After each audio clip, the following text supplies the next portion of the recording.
Hey guys, what's going on? Raph here. I'm going to do a quick video review of what I believe to be the best electric guitar that you can buy under $1,000.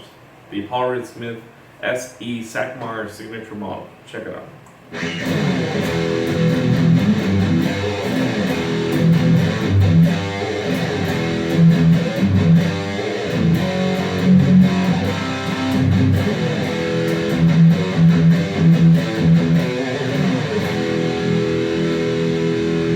Alright, so what this is a Korean-made Paul Smith single-cut signature model for Sackmeyer, the lead guitarist for the band China.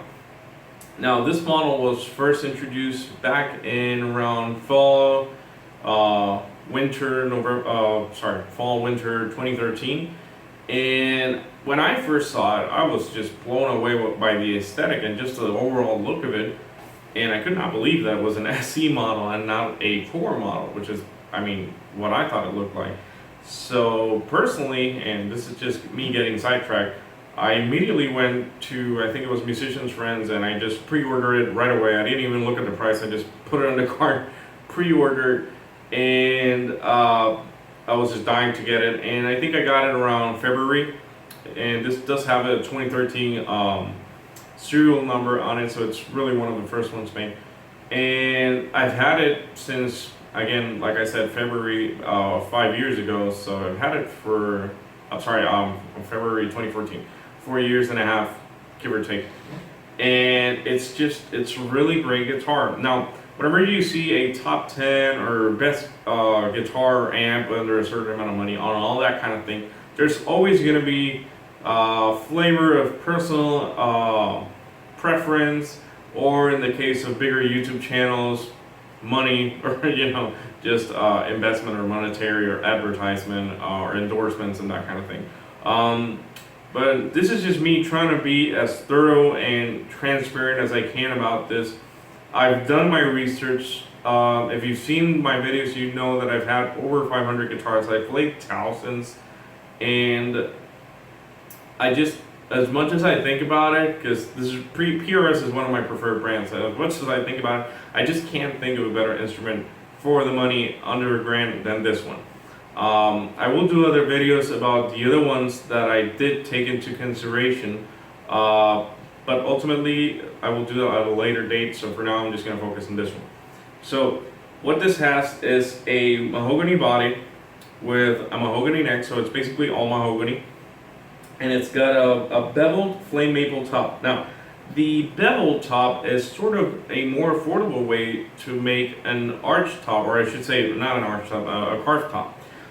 So it's not quite as rounded, or doesn't have the same level of curvature as a core model, but particularly in the single cut versions, you don't really notice that quite as much. It's not as pronounced as in the difference of, say, an older SE, which just had like a tiny little baby bevel top, versus the core custom, which has a really defined one.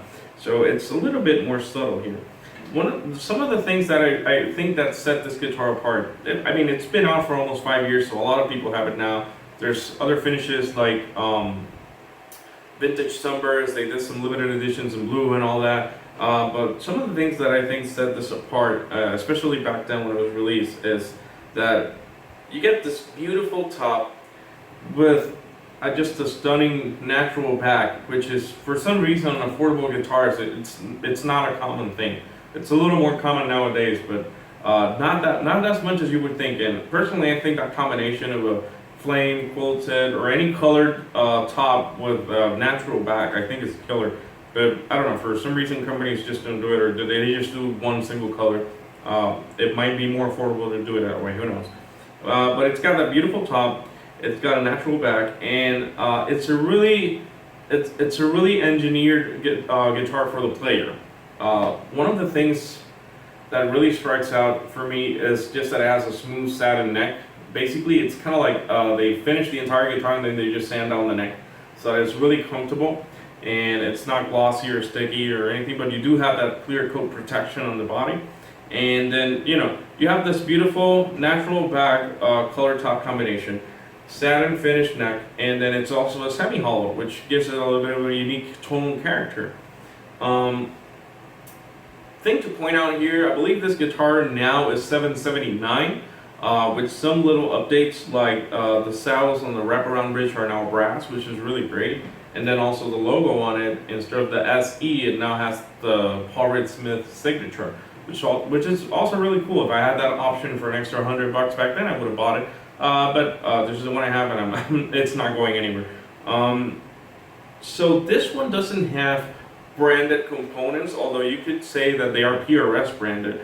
But the quality of the components on it are really good. I mean, this PRS SE245 pickups, which it has, are on par with the majority of aftermarket pickups, honestly.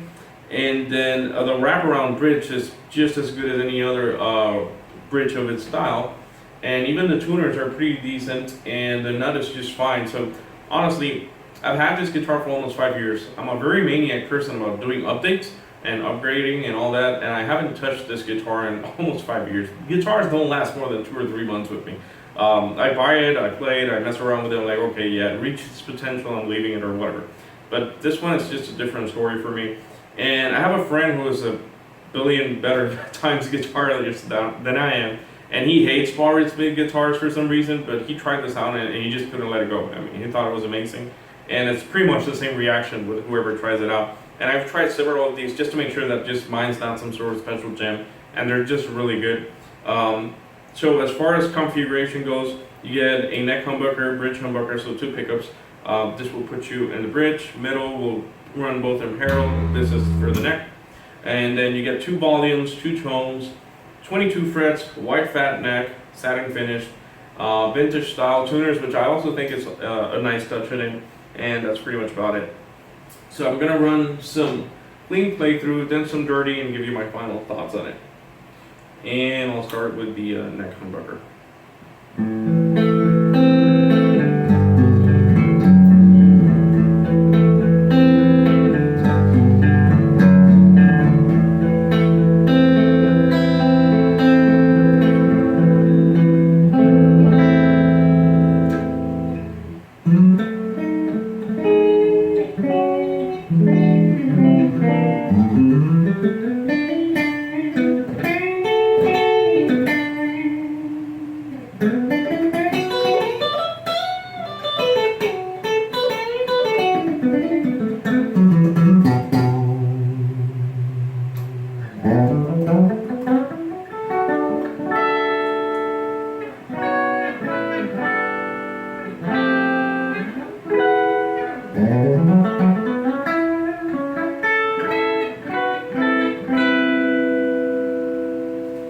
I'll switch to the overdrive channel now.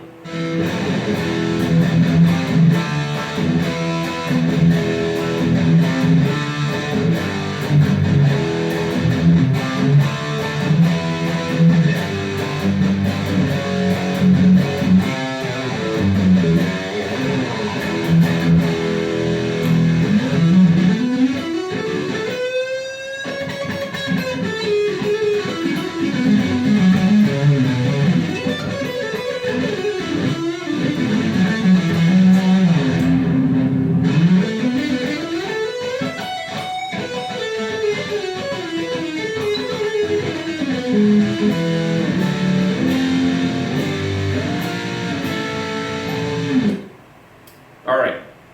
Well, I figure I'll do it drop 2. Yeah.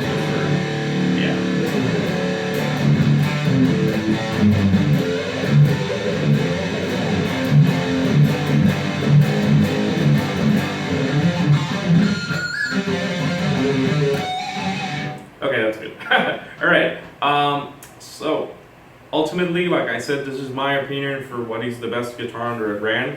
And I think like the way it is stock just sounds amazing. It is well under $1,000 right now. You can get the updated version for $779, so that still leaves you with $220 in case you want to make any updates like pickups or locking tuners or something that you might prefer.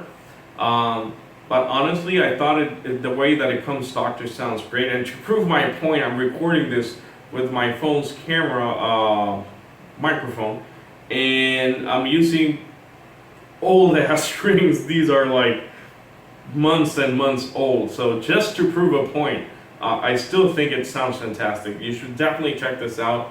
And for that price, you have a lot of room to work with if there's a particular aspect about it that you don't like. But honestly, this is just a keeper. I've been Raph, thank you for watching, and I'll see you guys in the next video. Okay guys, so I forgot to add some things in the video, so I had to edit it. One of them is that I was actually using a solid state rolling cube amp for the tones. Again, just to prove a point on how good it sounds as it is. Number two is that I've had this guitar for almost 5 years, so since it's not going anywhere, I decided that it's time to do some upgrades to it, and I think that's going to be really interesting, and I will make a video about that. I have almost all the components, but I'll show you what I do have for now and talk about what I am getting. I'm getting I'm going to put on a Graphic black tusk nut. Also going to put some Goto locking tuners on it. And I got this pre-wired harness from Sigler Music or 920D Customs, and I think it's going to be great. It has 4 CTS pots on it, 2 of them are push-pull, and it's got 2 orange drop caps. So that's going to be pretty interesting to see sort of the tonal variations I can get with it. The other pieces of gear that I'm using, or parts, is I'm going to change the wraparound bridge for a Schroeder, which if I had the newer revised version I probably wouldn't, but the Schroeder has the brass saddles, and I've heard great things about that bridge and that the locking studs work really well. And then I'm going to change the pickups for the chrome covered Seymour Duncan JB Jazz, which is a set that I'm very familiar with, thoroughly enjoy, and I think that the chrome covers on it will look absolutely killer. And then the last thing I wanted to say was thank you guys for the subscribes and all the likes and all that. I really appreciate it. I was really surprised a couple months back when I saw that some of my videos got a little bit more popular and I hit 100 subscribers. It's really not much in the world of YouTube content creators and all that, but it does motivate me to do better, which is why you're seeing a different camera quality right now. I'm actually using my phone's camera. I even bought a GoPro for it, but I decided that that wasn't the way to go. So I returned that and I decided to invest in some lighting, which I'm using right now. I did try a few things for as far as audio go, but I haven't set anything in stone yet. As of this video, I have 140 subscribers. So I just want to say that I'm grateful, and if you do like this videos and find me to be informative and help you in your decisions, I would appreciate it if you do like and subscribe and share this, as I hope to be able to make more quality videos in the future. So that's been all for me. Thank you guys for watching, and I will see you guys on the next video.